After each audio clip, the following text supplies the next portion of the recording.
Hello viewers, if you are new to the channel, please hit the like and subscribe button and share it with your friends. Also, click on the bell icon so that you get the latest information about the videos that are uploaded. Hello students, welcome back to the new video. In this video, we are going to continue the ongoing chapter number 13, Time and Motion. In today's session, we will discuss about motion and speed. Students, in the previous classes, we have learned about time measurement in the ancient time and using modern devices and also the units of time. Today we will study about motion. Let us understand what is motion. You must have heard the word motion. You must have seen the different objects moving around you. But do you know what is the meaning of motion in science? Yes, in science it has got a special meaning. Today let us understand what is the meaning of motion. See, for example, at present I am standing here. I am talking to you and I am moving my hands. But can we say I am in motion? No. But if I move from this position to this position, then we can say that I am in motion. So, here what has happened? Yes, I have changed my position. That is, a displacement has taken place. So, in science, an object is said to be in motion if it changes its position with respect to time and the surroundings. So, what is motion? When an object changes its position with respect to time and its surroundings, then the object is said to be in motion.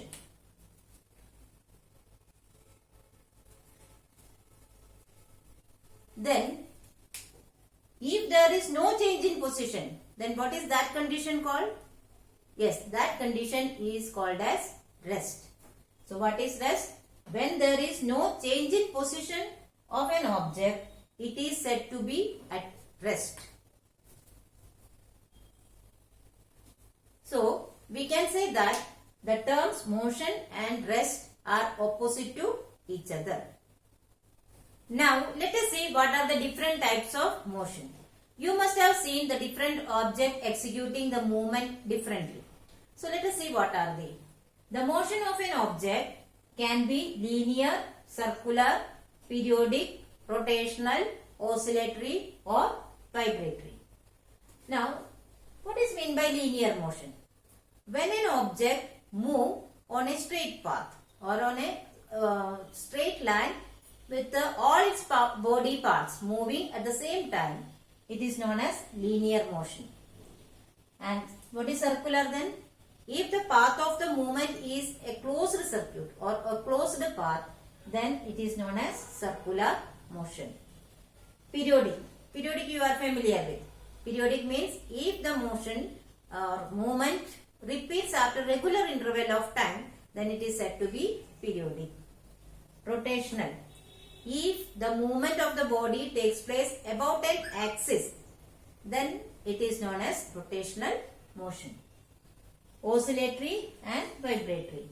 These two you are familiar with. Oscillatory motion means the to and fro motion of an object. And if the to and fro motion is too fast, then we call it as vibratory motion. Here I have written certain examples. Let us see that. First one, soldiers in march past. You know, soldiers move in a very strict manner in a straight line. So, what is this type of motion called? It is linear motion. Car moving on a straight road. If the road is straight line, then the car moving on a straight road we can classify as linear motion. Then, pedal of a cycle in motion. When we ride the cycle, we have to do the pedaling. And when it is pedaled, then it moves in a circular manner. So, it is an example of circular motion. Then, motion of the earth around the sun. You know that the earth moves around the sun taking a fixed time interval. That means it repeats after regular interval of time. So, we can classify it as periodic motion. Then motion of a swing. Swing moves in the to and fro manner. Therefore, it is an example of oscillatory motion.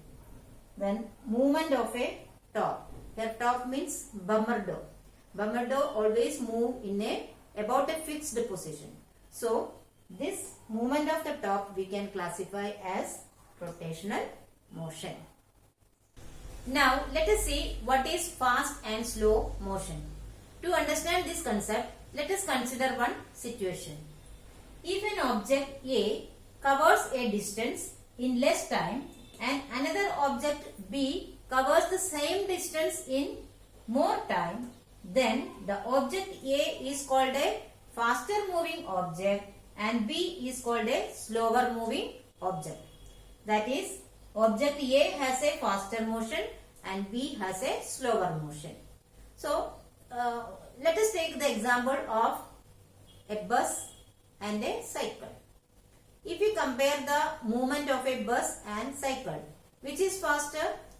Obviously, we can say that bus move faster than a cycle. So, here what is actually we have compared? We have compared the time taken to cover a particular or same distance by both the objects. So, we can say that on comparing two bodies in motion, we can say that one is fast and the other is slow depending upon the time taken to cover the same distance. So, what is the criteria we are comparing here?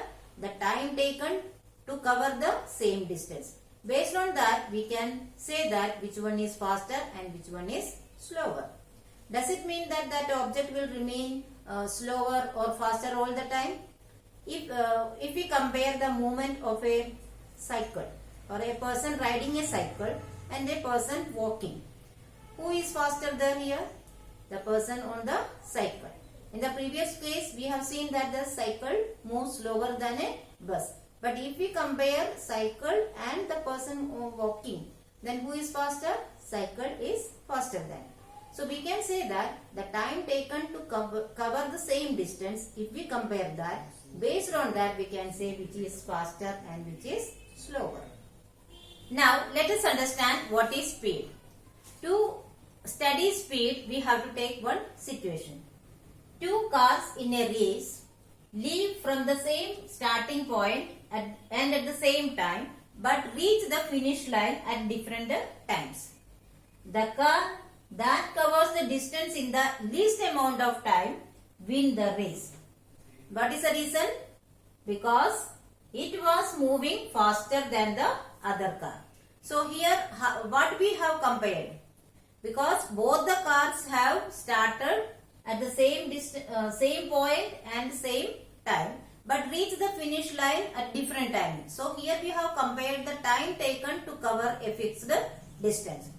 Or we can say that to find out which object is moving slower or faster, we can compare either the distance covered by the object in the same interval of time or the time taken for covering a fixed distance. So, how can we find out which object is faster or slower? By comparing two quantities, that is either the distance covered in the same interval of time or the time taken for covering a fixed distance. Now, let us see what is the definition of speed. Speed is the distance travelled by a moving object in a unit interval of time. So, in simple terms we can say speed is the distance travelled by a moving object in unit time. So, speed is calculated as the distance travelled per unit time. Therefore, we get the formula to calculate speed as speed is equal to distance upon time. This is the formula to find out the speed.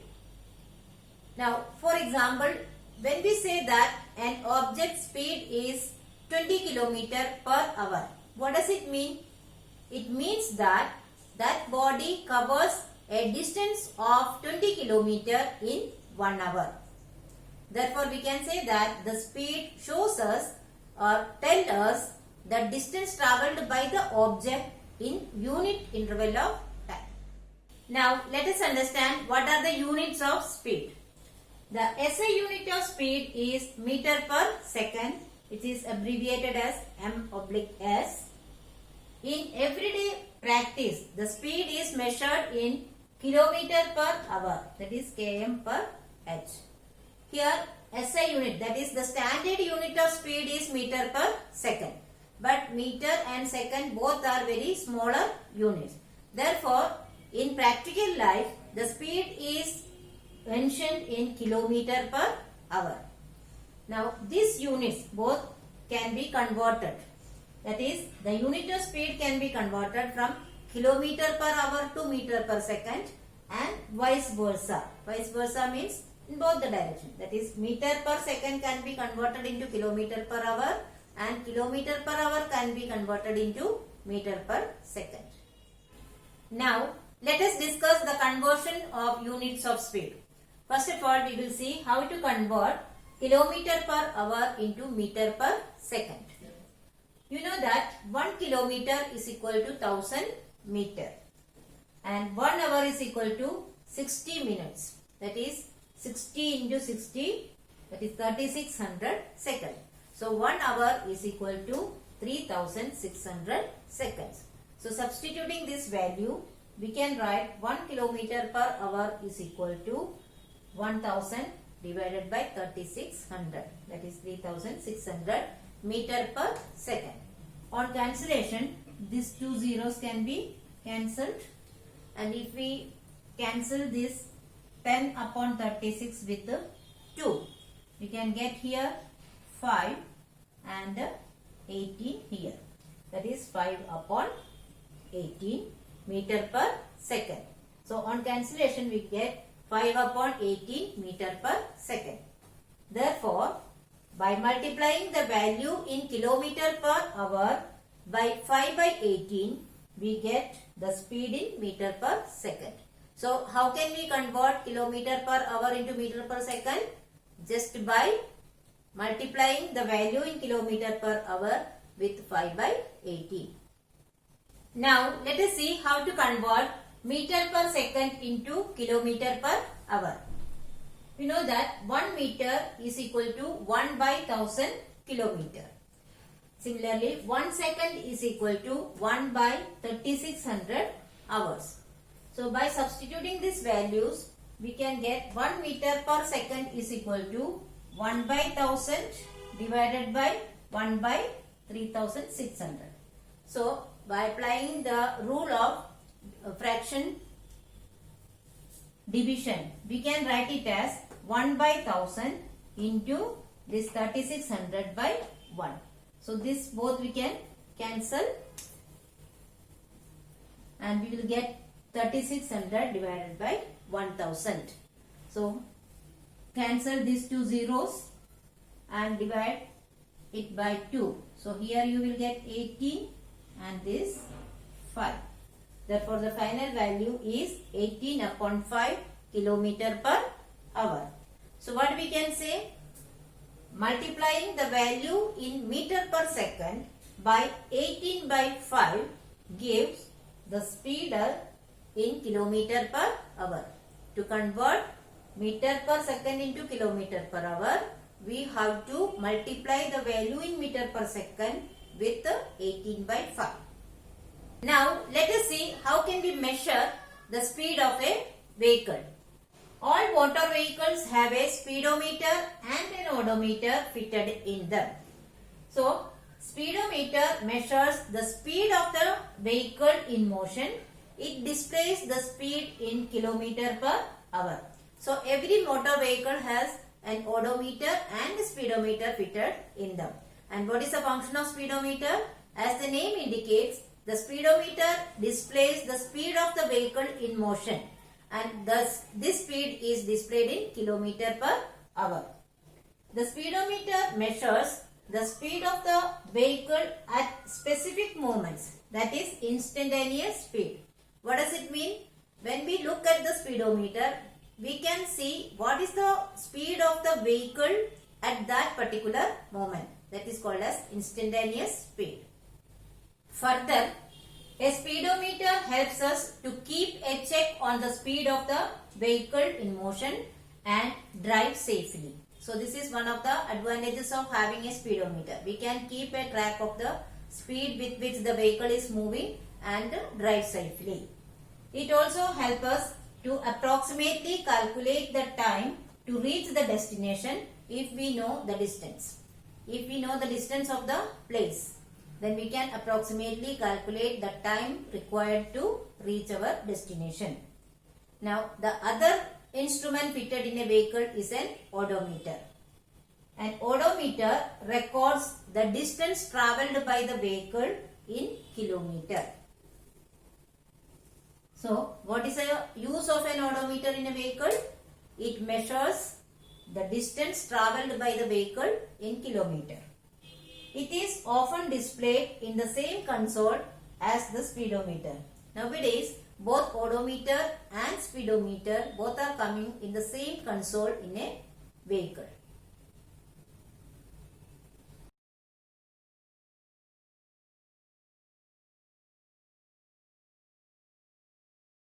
So students, I hope you have understood the topics very well. But still, if you have any doubt, you can write in the comment section. I will surely try to solve it as early as possible. Here are some review questions. Please solve it in your notebook. Thank you.